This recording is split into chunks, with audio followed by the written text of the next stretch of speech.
Bismillahirrahmanirrahim. Assalamualaikum warahmatullahi wabarakatuh. Apa kabar semuanya?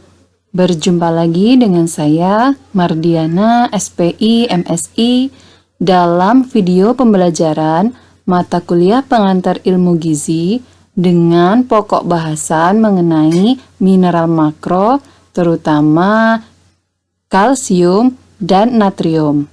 Silahkan disimak baik-baik ya. Sebelum memasuki pembelajaran yang pertama, saya akan menjelaskan bahwa materi ini merupakan materi lanjutan dari karakteristik mineral. Langsung saja kita akan membahas mengenai mineral makro yang pertama, yaitu kalsium. Kalsium merupakan mineral yang paling banyak terdapat di dalam tubuh, yaitu sekitar 1,5 hingga 2% dari berat badan orang dewasa atau kurang lebih sebanyak 1 kg. Dari jumlah ini, 99% berada di dalam jaringan keras, yaitu tulang dan gigi, terutama dalam bentuk hidroksiapatit. Kalsium merupakan bahan utama dalam proses pembentukan tulang dan gigi.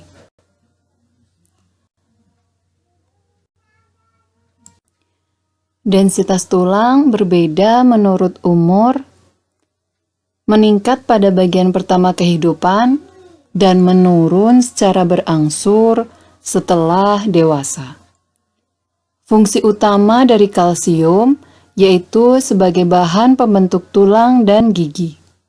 Fungsi lainnya yaitu memegang peranan penting dalam mengatur fungsi sel seperti transmisi saraf, kontraksi otot, penggumpalan darah, dan menjaga permeabilitas membran sel.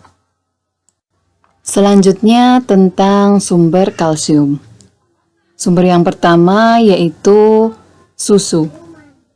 Susu sapi dan susu kambing merupakan sumber kalsium terbaik. Selain itu, kalsium dalam susu umumnya lebih mudah diserap oleh tubuh. Kandungan kalsium dalam 1 gelas susu sapi bisa mencapai 275 hingga 350 mg. Sedangkan jumlah kalsium dalam secangkir susu kambing diperkirakan sebanyak 330 mg. Jumlah tersebut sudah setara dengan sekitar 27 hingga 35% dari jumlah kebutuhan kalsium harian yang disarankan. Selain sebagai sumber kalsium, susu juga kaya akan protein, vitamin A, dan vitamin D. Sumber kalsium yang selanjutnya yaitu yogurt. Semua jenis yogurt, terutama yogurt rendah lemak, merupakan sumber kalsium yang baik bagi tubuh. Dalam satu porsi atau setara dengan 250 gram yogurt, terkandung kurang lebih 260 mg kalsium. Jumlah tersebut sudah dapat memenuhi sekitar 25% kebutuhan kalsium harian orang dewasa.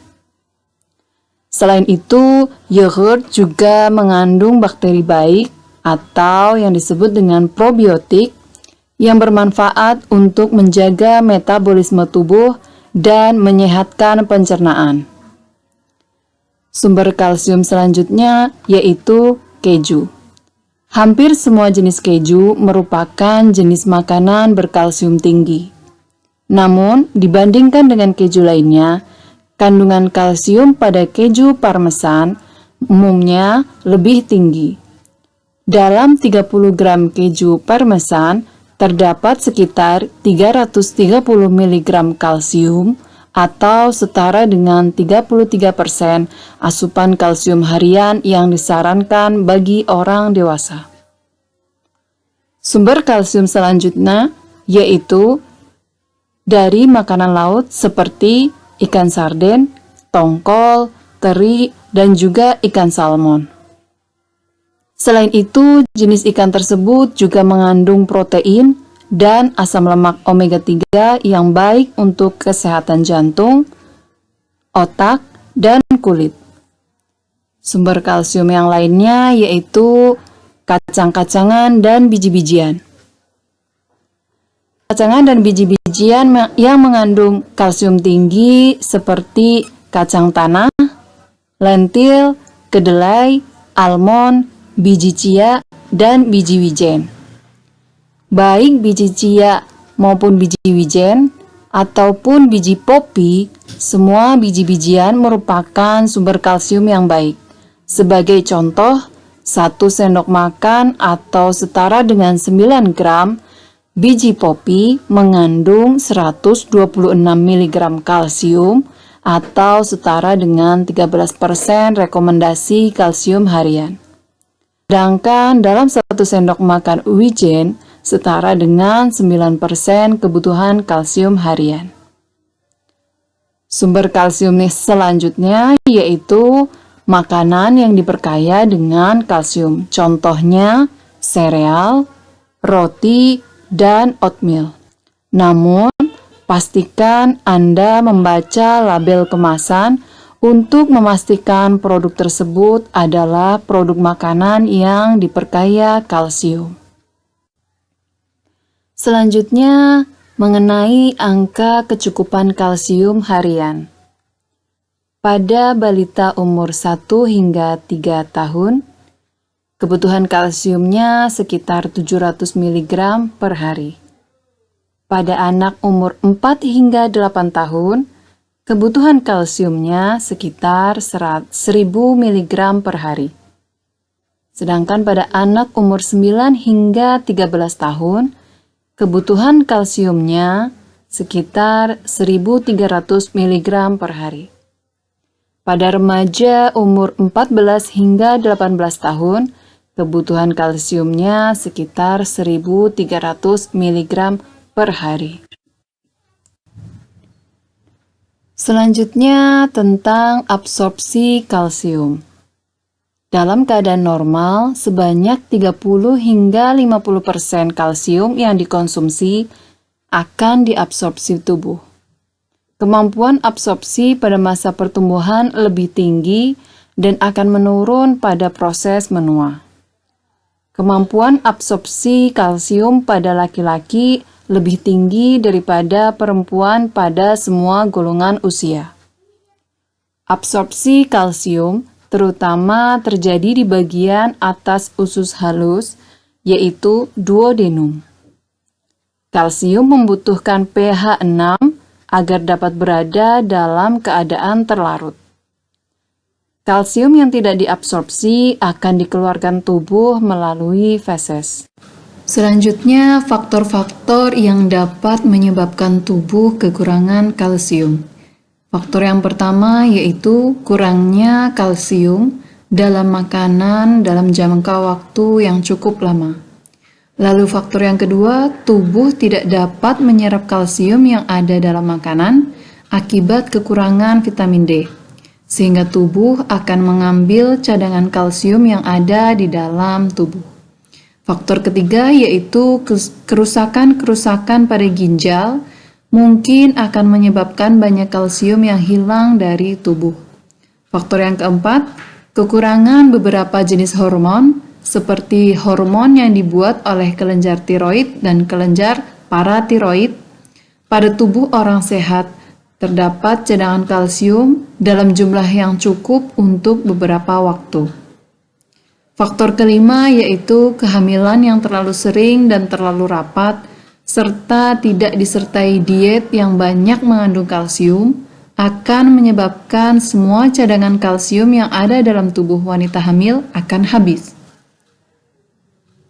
Selanjutnya, akibat kekurangan kalsium ini dapat menyebabkan karies atau kerusakan gigi, menyebabkan osteoporosis atau kerapuhan tulang, menyebabkan rakitis pembekakan tulang kaki, menyebabkan kejang otot, menyebabkan hipokalsemia atau rendahnya kadar kalsium dalam darah, serta dapat menyebabkan darah sukar membeku. Selanjutnya, kelebihan kalsium pun tidak baik, karena bisa menyebabkan hiperkalsemia atau kadar kalsium yang tinggi dalam darah, lalu menyebabkan kelelahan luar biasa, muntah, mual, anoreksia, sakit perut, sembelit, haus, gangguan mental, batu kalsium, serta pengapuran jaringan. Hal makro selanjutnya yaitu natrium. Natrium merupakan kation utama dalam cairan ekstraseluler. Natrium juga merupakan elektrolit yang dibutuhkan untuk fungsi tubuh normal. Sebesar 85% natrium dalam tubuh ditemukan dalam darah dan cairan getah bening. Mineral ini membantu dalam menjaga keseimbangan cairan dan elektrolit dalam tubuh. Natrium juga berperan dalam kerja otot dan saraf. Sumber utama natrium yaitu garam dapur.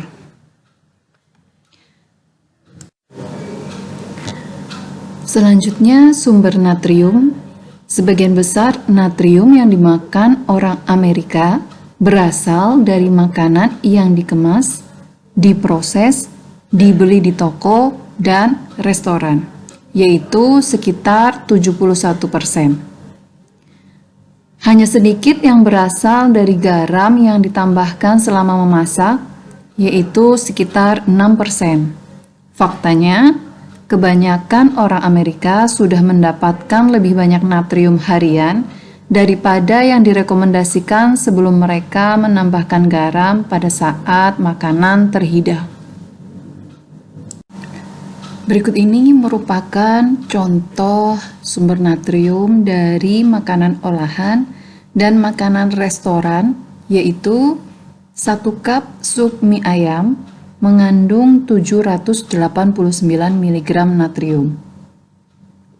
Lalu 3 ons daging cincang mengandung 1059 mg natrium, dan selanjutnya 1 sendok teh garam meja mengandung 2325 mg natrium.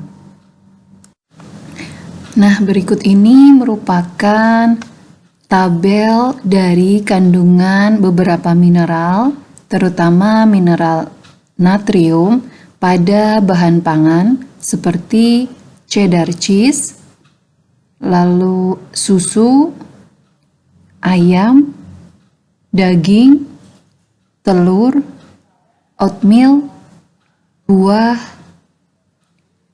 dan kacang. Selanjutnya, fungsi dari mineral natrium. Mineral ini fungsi utamanya sebagai kation utama dalam cairan ekstraseluler. Lalu fungsi yang lainnya menjaga keseimbangan asam basa di dalam tubuh dengan mengimbangi zat-zat yang membentuk asam. Lalu berperan dalam transmisi saraf dan kontraksi otot. Mineral natrium juga berperan dalam absorpsi glukosa di dalam ginjal dan usus, serta berperan dalam pengangkutan zat-zat melalui membran sel. Mineral natrium ini diabsorpsi dan dibawa oleh aliran darah. Mineral ini disaring dan dikembalikan ke aliran darah dalam jumlah yang cukup untuk mempertahankan taraf natrium dalam darah.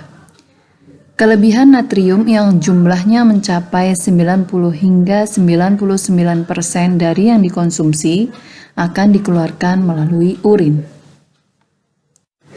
Selanjutnya, penjelasan mengenai absorpsi mineral natrium. Hampir seluruh mineral natrium yang dikonsumsi diabsorpsi terutama di usus halus. Natrium ini dibawa oleh aliran darah menuju ginjal. Natrium diabsorpsi secara aktif atau membutuhkan energi seperti pada penjelasan gambar di samping.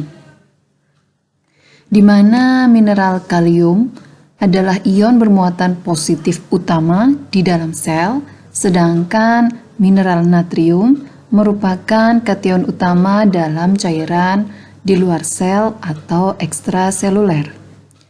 Konsentrasi kalium sekitar 30 kali lebih tinggi di dalam daripada di luar sel, sedangkan konsentrasi natrium lebih dari 10 kali lebih rendah di dalam daripada di luar sel. Perbedaan konsentrasi antara kalium dan natrium melintasi membran sel menciptakan gradien elektrokimia yang dikenal sebagai potensial membran. Potensial membran ini dipertahankan oleh pompa ion di dalam membran sel, terutama pompa natrium dan kalium ATPase.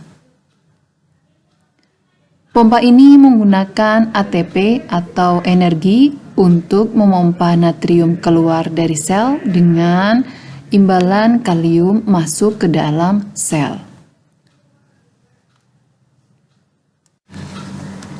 Selanjutnya tentang angka kecukupan natrium harian. Ini berdasarkan The Food and Nutrition Board of the National Academy of Medicine revise the dietary reference intakes for sodium. Pada bayi umur 0 sampai 6 bulan membutuhkan natrium sebanyak 110 mg per hari, sedangkan pada bayi umur 7 sampai 12 bulan membutuhkan natrium sebanyak 370 mg per hari. Lalu pada anak-anak umur 1 hingga 3 tahun membutuhkan natrium sebanyak 800 mg per hari. Lalu pada anak-anak umur 4 sampai 8 tahun membutuhkan natrium sebanyak 1000 mg per hari. Sedangkan pada anak-anak umur 9 sampai 13 tahun membutuhkan garam natrium sebanyak 1200 mg per hari. Pada remaja umur 14 hingga 18 tahun membutuhkan sebanyak 1500 mg natrium per hari. Pada ibu hamil dan ibu menyusui membutuhkan sebanyak 1500 mg per hari natrium. Selanjutnya, kelebihan konsumsi natrium dapat menyebabkan hipertensi atau tekanan darah tinggi. Sedangkan apabila kekurangan, dapat menyebabkan gangguan pada jantung dan ginjal, mual, kelelahan, dan kejang otot. Lalu nilai osmotik cairan turun sehingga dapat meningkatkan suhu tubuh. Sekian pemaparan mengenai mineral kalsium dan natrium. Untuk penjelasan materi mineral makro lainnya akan dijelaskan pada video pembelajaran selanjutnya. Terima kasih atas perhatiannya. Wassalamualaikum warahmatullahi wabarakatuh.